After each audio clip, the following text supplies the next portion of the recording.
యేసుక్రీస్తు పరిశుద్ధ నామానికి మహిమ కలుగునుగాక. క్రైస్తవుని జీవన శైలి అనేటువంటి మన 9 రోజుల పాఠ్యభాగంలో మొదటి పాఠ్యభాగాన్ని అధ్యయనం చేద్దాం. క్రైస్తవుని జీవన శైలిలో ఆలోచనల శక్తి.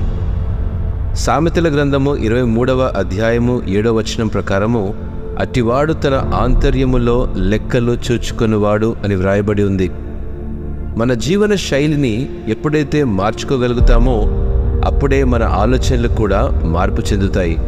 అంతేకాదు, మన ఆలోచనల్లో మార్పును బట్టే మన జీవన శైలి కూడా రూపాంతరం చెందుతుంది.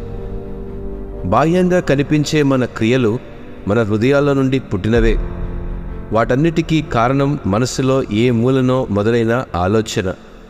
ప్రతి ఆలోచన శక్తి గలది. ప్రియదేవుని బిడ్డలారా, రక్షించబడిన దినమున ప్రతి ఒక్కరం ఉన్నతమైన తీర్మానాలు తీసుకుంటాం.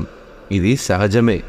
కానీ అనుదిన జీవిత ప్రయాణంలో ఒడిదుడుకుల మధ్య బలహీనమవుతూనే ఉంటాము. ఎందుకు? మంచి చెడుల మధ్య మన ఆలోచనల సంఘర్షణ వాస్తవాల మధ్య పోరాడుతూనే ఉంటుంది. కాబట్టి నేనంటాను, ఒక మనిషి జీవితం అతని ఆలోచనలు బట్టే జీవిస్తూ ఉంటాడు. మనం ఎటువంటి వారం అనేది మనం ఒంటరిగా ఉన్నప్పుడు ఏదైతే ఆలోచిస్తామో అదే మనం. దినమంతా మనం ఆలోచన చేసే సంగతులు ఎంత పనిలో ఉన్నా మన మనస్సులోని తలంపుల్లో ఏదో ఒక మూలాన ఆ రోజుకు సంబంధించిన ఆలోచన మనలను వెంటాడుతూనే ఉంటుంది. అది మంచైనా చెడైనా అదే మనం.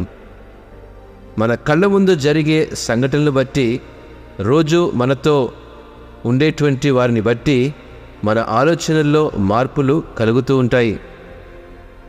ఏది ఏమైనా మన ఆలోచనలు మనం భద్రం చేసుకొని ఏ విధంగా జీవించాలో మనము నిర్ణయించుకోవాలి. మంచి చెడుల మధ్య వ్యత్యాసం మనం బ్రతికినంత కాలం మన తలంపులు మనలను ప్రభుత్వం చేస్తూనే ఉంటాయి. మన అంతరింద్రియములన్నిటినీ నియంత్రించేది మన ఆలోచనలే కదా. అందుకే మన ఆలోచనలకు మనమే ఉత్తరవాదులము. వేరెవ్వరూ నియంత్రించలేని మన ఆలోచనలపై ఎప్పుడైతే మనం నాయకత్వం చేయగలుగుతామో అప్పుడే జీవితం ఆశీర్వదకరమవుతుంది. మన తలంపుల్లో లోపలకు చొచ్చుకునే ఆలోచనలు, అదే తలంపుల నుండి బయటకు వచ్చే ఆలోచనలను మనం మాత్రమే నియంత్రించగలం. కాబట్టి యేసుక్రీస్తు కోరుకునే మంచి ఆలోచనలు మనం పరిశుద్ధాత్మ ద్వారానే పొందుకోగలం. సర్వసత్యంలోనికి నడిపించే ఈ శక్తి సామర్థ్యాలు మన జీవన శైలిని సరైన మార్గంలో నడిపిస్తాయి.